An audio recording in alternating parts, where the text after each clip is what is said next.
सगळ्यांना नमस्कार. शेती मातीच्या प्रश्नांविषयी आणि दिल्लीमध्ये सुरू असलेल्या शेतकऱ्यांच्या आंदोलनाविषयी मागील 15 दिवसांपासून वेगवेगळ्या माध्यमातून कार्यकर्ते, नेते आणि अभ्यासक यांची मतमतांतरे आपण ऐकत आहोत. एकंदरीत या सगळ्या प्रश्नाविषयी आणि उद्भवलेल्या परिस्थितीविषयी ग्रामीण भागातून आलेल्या शेती मातीशी घट्ट नाते असलेल्या विद्यार्थ्यांना नेमके काय वाटते? कृषी जनसंस्कृतीचे प्रतिनिधी म्हणून या सगळ्यांविषयी तरुण पिढीची काय भावना आहे हे जाणून घेण्यासाठी युवा मनवंतर आणि कल्पक विद्यार्थी समूह यांच्या संयुक्त विद्यमाने हा कृषी प्रश्नांविषयीचा परिसंवाद. जे वाटते त्याविषयी हे विद्यार्थी प्रामाणिकपणे व्यक्त होत आहेत.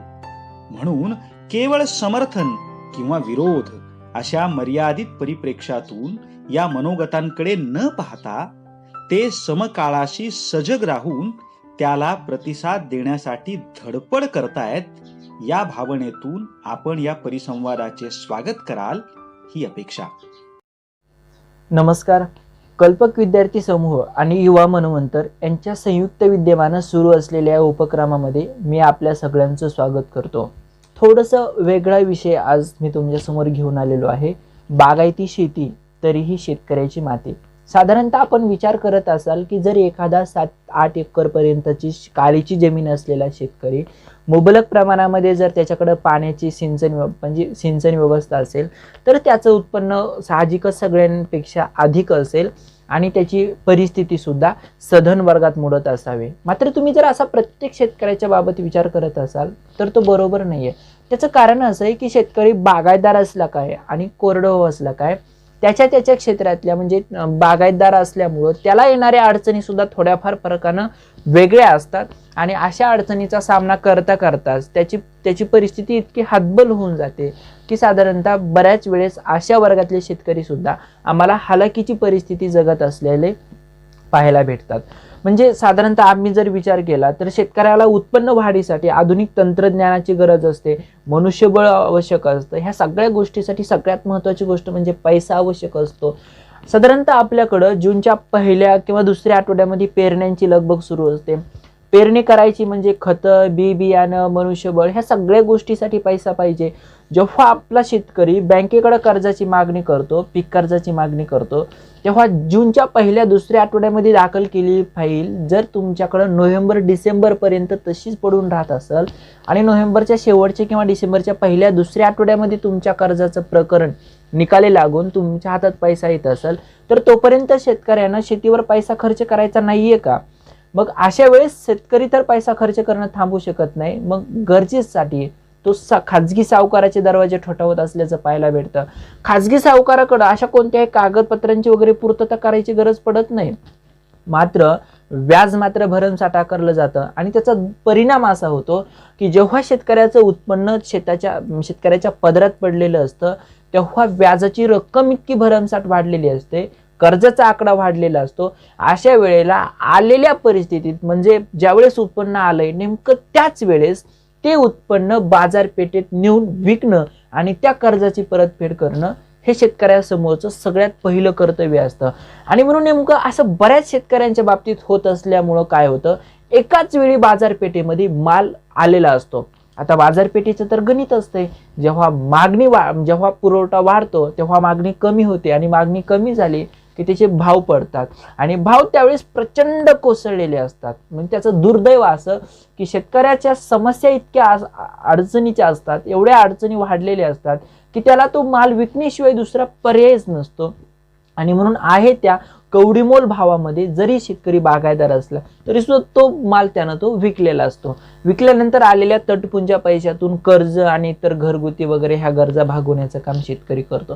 म्हणजे अशा ज्या व्यवहारात शेतकरी अडकत असल्यामुळं त्याच्याकडे पुरेशा प्रमाणात साठवणुकीची साधनं किंवा दुसऱ्या कोणत्या बाजारपेठेचा शोध घेता येईल अशी ट्रान्सपोर्टिंगची साधनं उपलब्ध असतातच. हे जे काही छोटे शेतकरी आहेत त्यांच्याकडं उपलब्ध असतात, याची शाश्वती देता येत नाही आणि म्हणून शेतकरी आम्हाला साधारणतः याच हालाकीच्या परिस्थितीत अडकून राहिलेला पाहायला भेटतो. दुसरी सगळ्यात महत्त्वाची गोष्ट म्हणजे या हलाखीच्या परिस्थितीला कारणीभूत असलेली ती म्हणजे आजही शेतकरी बागायतदार असला तरी सुद्धा तो पारंपरिक शेतीमध्ये अडकून पडलेला आहे.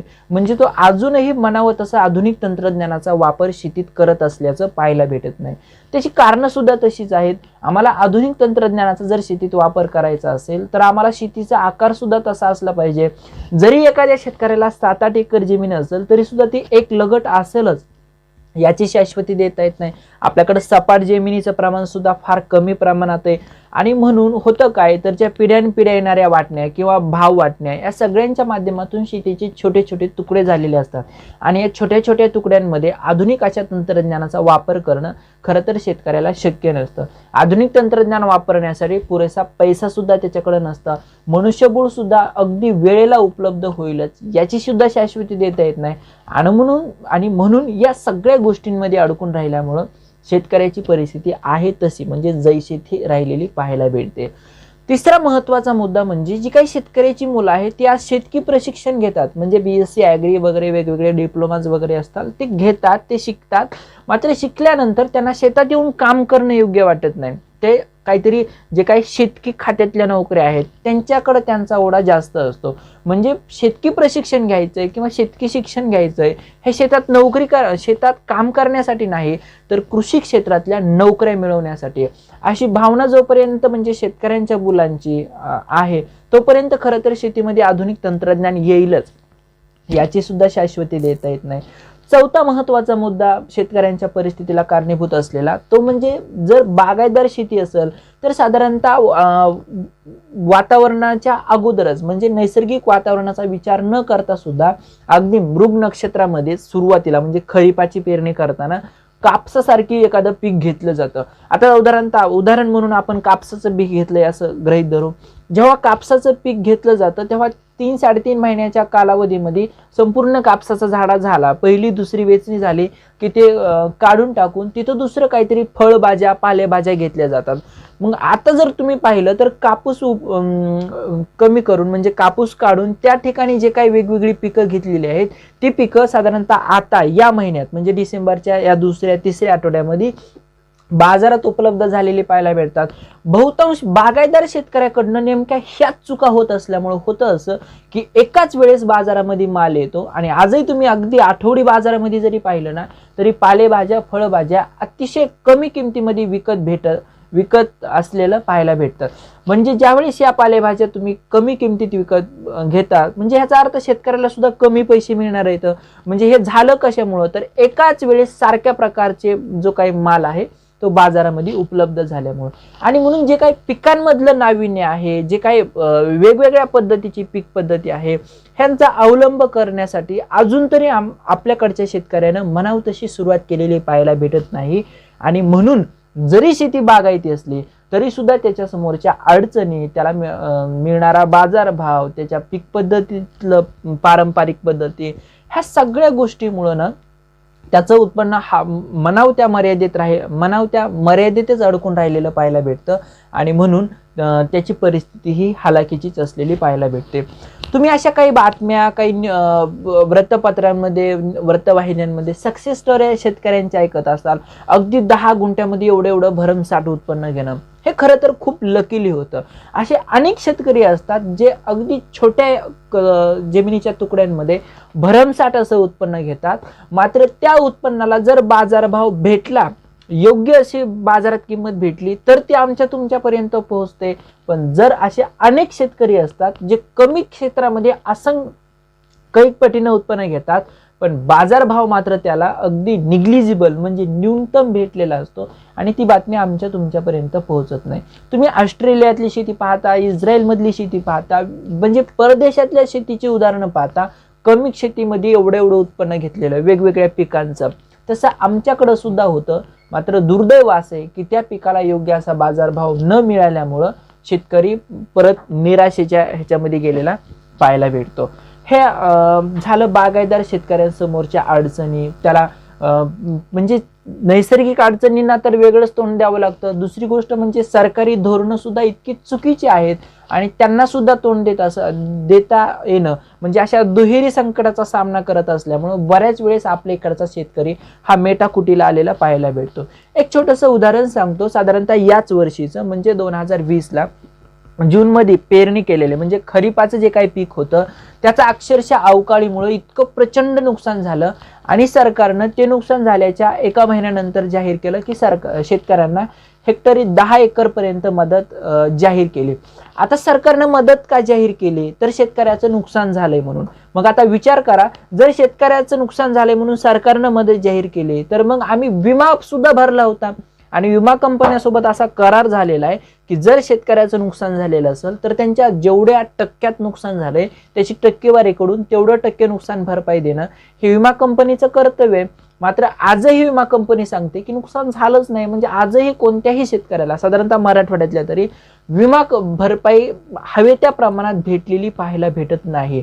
म्हणजे नुकसान सरकारच्या नजरेतनं नुकसान झालंय आणि विमा कंपनीच्या नजरेतनं मात्र नाही झालेलं. म्हणजे इथं विमा कंपनी तिनं केलेला सरकारसोबतचा करार हा मोडत असल्याचं तुम्हाला पाहायला भेटतं. मग आता नव्यानं जे काही येऊ घातलेले कायदे आहेत ना त्या कायद्यामध्ये सुद्धा आम्हाला आमच्या शेतीसोबतचा जो काही करार आहे जो की पिकाच्या नुकसानीबाबतचा करार आम्ही विमा कंपनीसोबत केलेला आहे तसा आम्हाला उत्पन्नाबाबतचा करार हा आम्हाला विकण्यासाठीचा कंपनीसोबतचा करायचा आहे. पण जेव्हा आम्ही असा ह्या कंपनीसोबत करार करू तेव्हा सगळ्यात महत्त्वाचा प्रश्न इथल्या शेतकऱ्याच्या मनात निर्माण झालेला आहे तो म्हणजे अशा कंपनीसोबत करार केल्यानंतर जर उत्पन्नाचा दर्जा घसरला ऐन वेळेला जर समजा काही नैसर्गिक ऋतुमानामध्ये बदल झाल्यामुळं अवकाळी असेल गारपीट असेल अशा अनेक प्रसंगामुळं जर हव्या त्या दर्जाचं उत्पन्न मिळवण्यासाठी जर समजा आपण कमी पडलो तर कदाचित कंपनी आपलं उत्पन्न नाकारू शकते, माल नाकारू शकते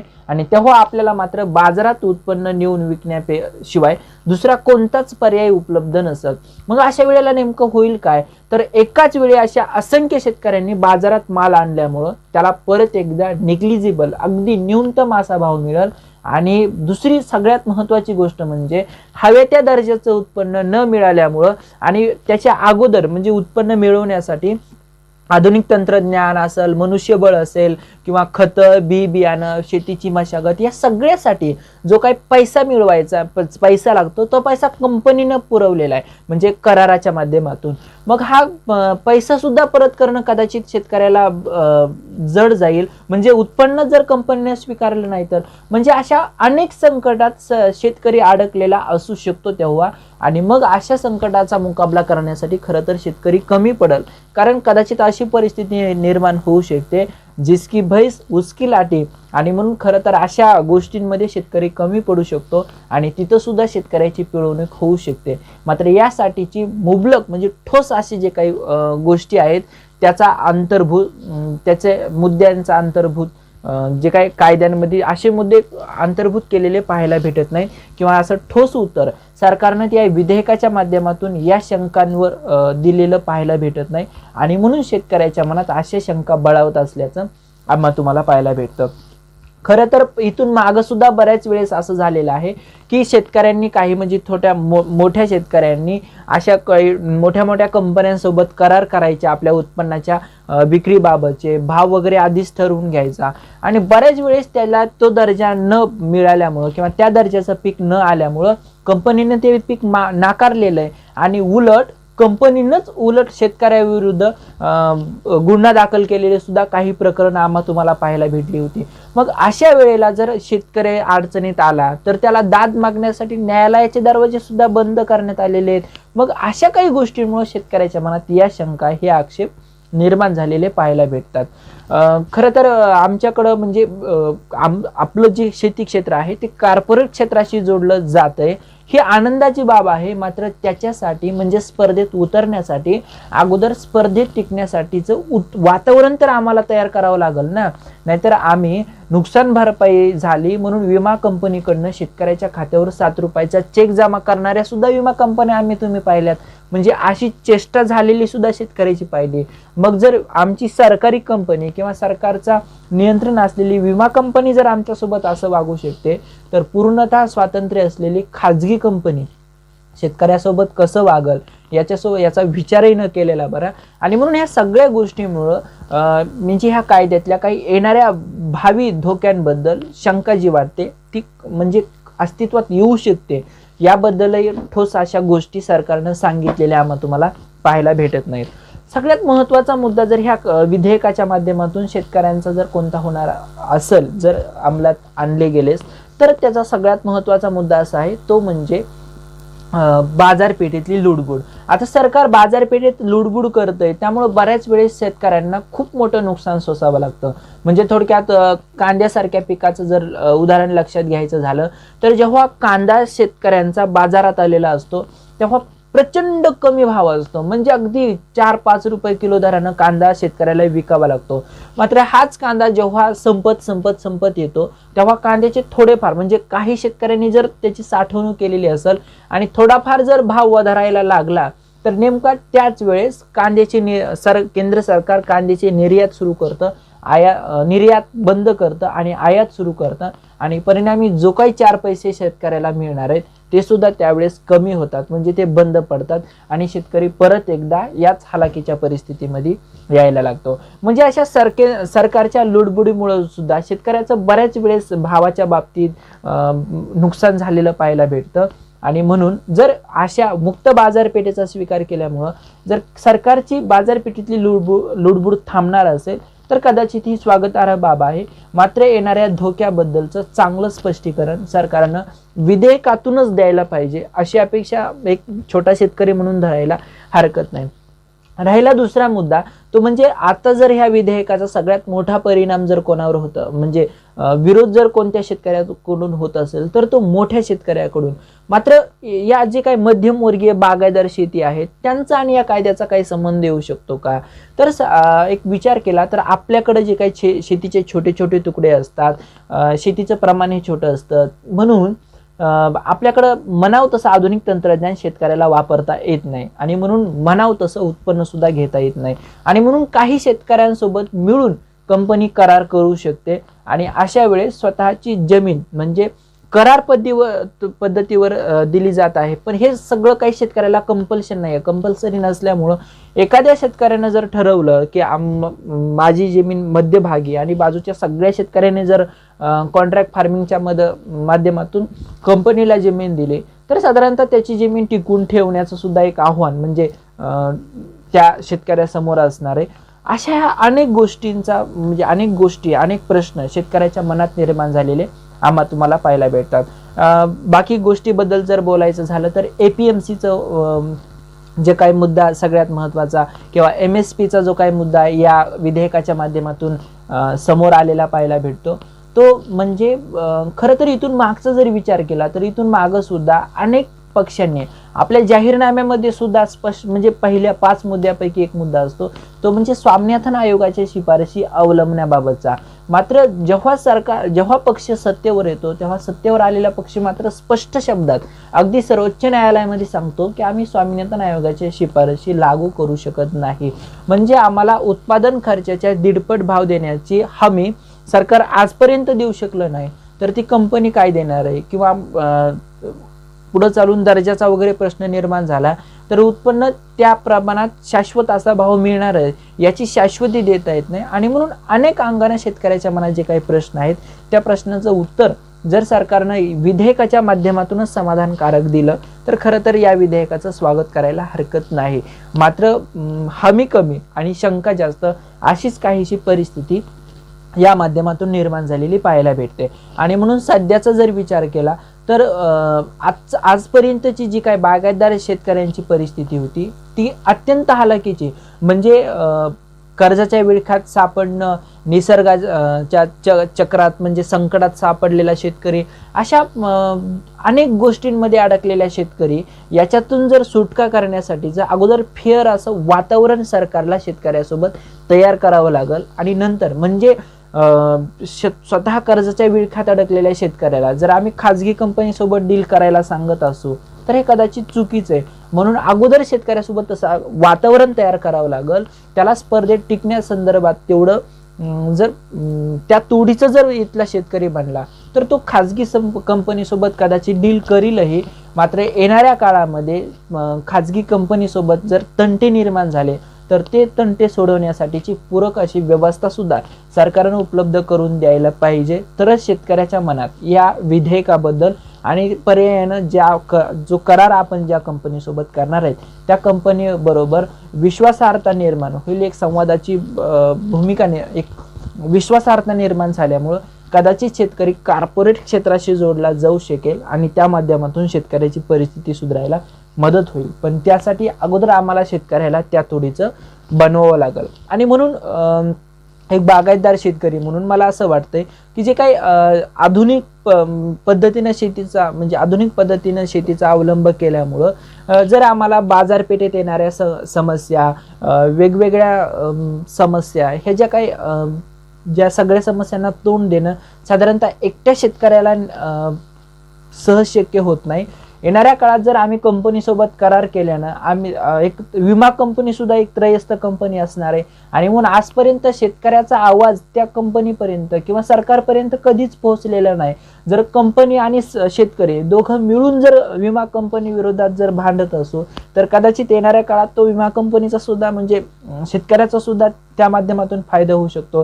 कारण आपण एका अशा व्यवस्थेमध्ये आपण एक अशा व्यवस्थेमध्ये जगत आहोत, अशा समाजात जगत आहोत जिथं शेतकऱ्याच्या रडण्याला नाही तर शेतकऱ्याच्या नावानं रडणाऱ्याला किंमत आहे. आणि म्हणून कदाचित आमचं रडणं शेतकऱ्यापर्यंत म्हणजे इथल्या व्यवस्थेपर्यंत जरी पोहोचत नसेल तर कंपनी आम्ही आणि शेतकरी जेव्हा दोघं सोबत असो तेव्हा तरी कदाचित येणाऱ्या काळामध्ये शेतकऱ्याचं म्हणणं हे सरकारपर्यंत पोहोचलेलं असावं. या माध्यमातून जरी पोहोचत असेल तर ती बाब स्वागतार्हच आहे. मात्र याच्यात निर्माण होणाऱ्या ज्या काही शंका आहेत, जे काही शेतकऱ्यांचे आक्षेप आहेत त्याला मात्र सरकारनं विधेयकाच्या माध्यमातूनच उत्तर द्यावं एवढी अपेक्षा करतो आणि थांबतो. धन्यवाद.